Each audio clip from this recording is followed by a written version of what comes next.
Millennium পার্কের আজকের মূল আকর্ষণ অবশ্যই 3000 ড্রোন দিয়ে যে ড্রোন শো হবে সেটা। আমি তোমাকে আমার পেছনের ছবিটা দেখাতে বলবো। মিলেনিয়াম পার্ক থেকে এই মুহূর্তে সরাসরি হাওড়া ব্রিজের ছবি দেখতে পাচ্ছি। হাওড়া ব্রিজকেও কিন্তু বিশেষভাবে আলোকিত করা হয়েছে এবং তার সঙ্গে যে নৌকা বা বিভিন্ন লঞ্চ এই চত্বরে রয়েছে প্রত্যেকটি বা জেটি সেগুলোও কিন্তু অনেকটাই আলোকিত করা হয়েছে।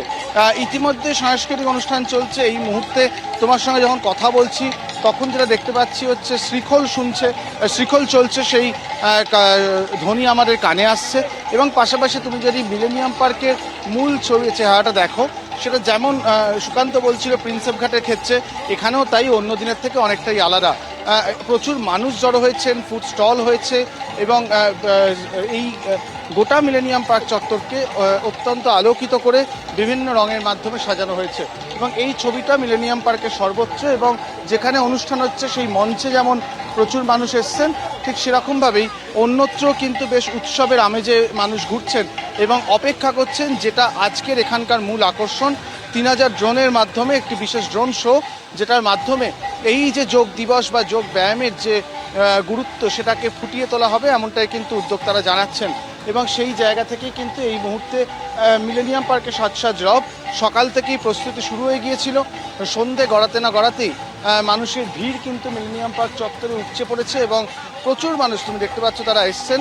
তাদের কাছে মূল আকর্ষণ এই ড্রোন শো।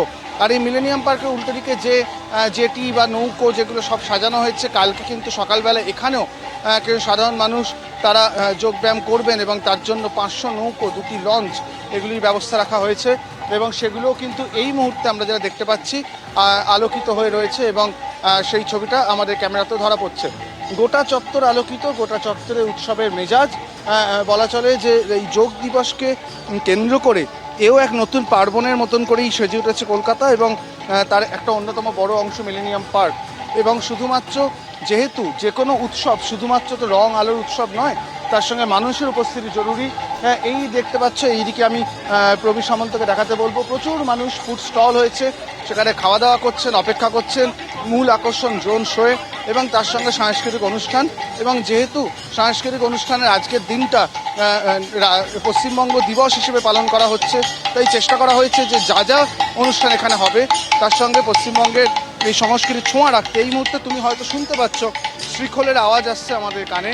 তার আগে একটু আগে বাউল অঙ্গের গান হচ্ছিল, ছৌ শিল্পীরা তৈরি হয়েছেন এবং সবটা মিলিয়েই কিন্তু একেবারে একটা উৎসবের মেজাজ এই মুহূর্তে মিলেনিয়াম পার্ক চত্বর জুড়ে, যার ক্লাইম্যাক্স হিসেবে রয়েছে ড্রোন শো, যার জন্যই কিন্তু এই মুহূর্তে সাধারণ মানুষের অপেক্ষা। দুদিনের সফরে পশ্চিমবঙ্গে রয়েছেন প্রধানমন্ত্রী নরেন্দ্র মোদী। আগামীকাল 12তম আন্তর্জাতিক যোগ দিবস অনুষ্ঠানের রেড রোডে অংশ নিতে চলেছেন প্রধানমন্ত্রী নরেন্দ্র মোদী। আন্তর্জাতিক যোগ দিবসের মূল অনুষ্ঠান কলকাতায় অনুষ্ঠিত হবে আগামীকাল। গঙ্গাবক্ষে বন্দে যোগম কর্মসূচির আয়োজন। প্রিন্সেপ ঘাট মিলেনিয়াম পার্কে সেই মেগা ইভেন্ট, প্রিন্সেপ ঘাটের সেই ছবি আপনাদের সামনে তুলে ধরেছি। চলছে লেজার শো।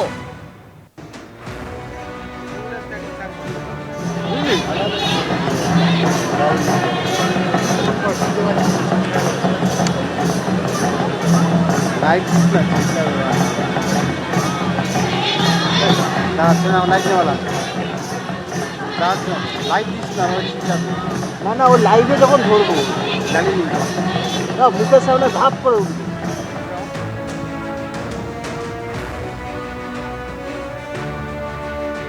আমার সঙ্গে এই মুহূর্তে আমার 3 প্রতিনিধি রয়েছেন। প্রিন্সেপ ঘাট থেকে রয়েছেন আমাদের প্রতিনিধি সুকান্ত মুখোপাধ্যায়, মিলেনিয়াম পার্ক থেকে অরিত্রিক ভট্টাচার্য। অন্যদিকে রেড রোডেও চলছে শেষ মুহূর্তের প্রস্তুতি, সেখান থেকে আমাদের প্রতিনিধি রুমা পাল রয়েছেন। তবে শুরুতেই সুকান্ত।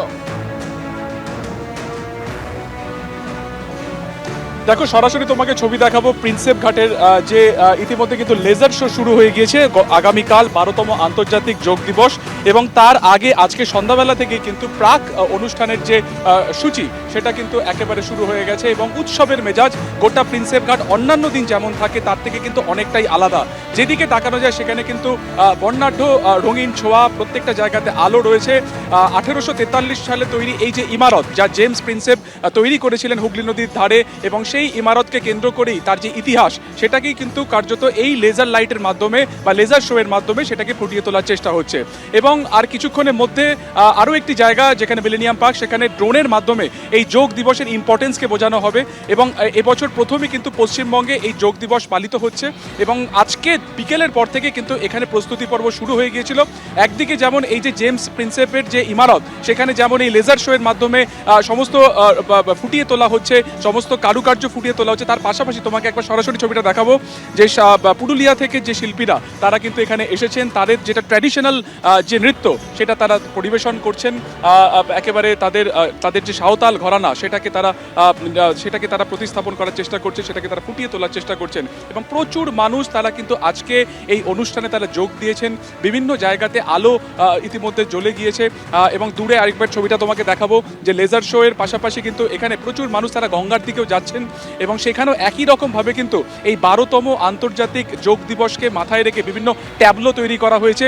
এবং এবছর যে প্রথম এই রাজ্যকে বাছা হয়েছে, এই রাজ্যের যে সিগনিফিকেন্ট প্রতীক রয়েছে, যেমন হলুদ ট্যাক্সি, হাওড়া ব্রিজ বা তোমার একেবারে ট্রাম, ঐতিহ্যবাহী ট্রাম, সেইগুলোকে পোডিয়ামের মাধ্যমে ফুটিয়ে তোলা হয়েছে, কাটআউটের মাধ্যমে ফুটিয়ে তোলা হয়েছে। এবং এই শো আরও রাত পর্যন্ত চলবে।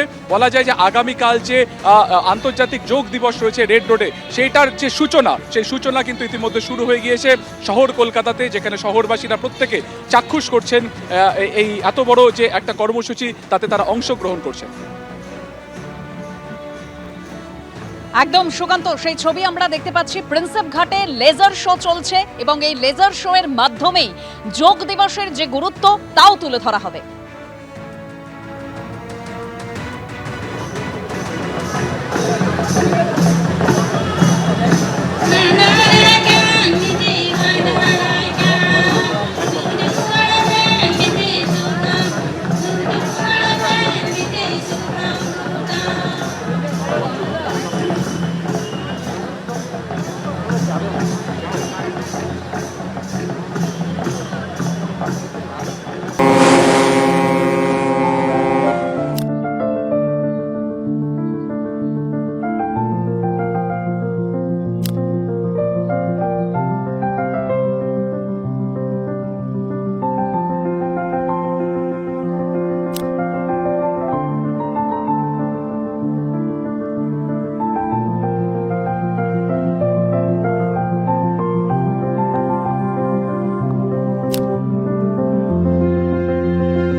যোগ দিবস উপলক্ষে, আন্তর্জাতিক যোগ দিবস উপলক্ষে সেজে উঠেছে কলকাতা। তবে তার আগে যে ছবি এই মুহূর্তে আপনাদের সামনেও তুলে ধরবো, যে মূল আকর্ষণ সেটা হচ্ছে অবশ্যই প্রিন্সেপ ঘাট এবং মিলেনিয়াম পার্ক, কারণ সেখানে যেটা দেখা যাবে 3000 ড্রোনের শো। তবে আগামীকাল কলকাতার রেড রোডে প্রধানমন্ত্রী নরেন্দ্র মোদী তিনি এই যোগ দিবসের অনুষ্ঠানে অংশ নেবেন। আর এবিপি আনন্দ, এগিয়ে থাকে, এগিয়ে রাখে।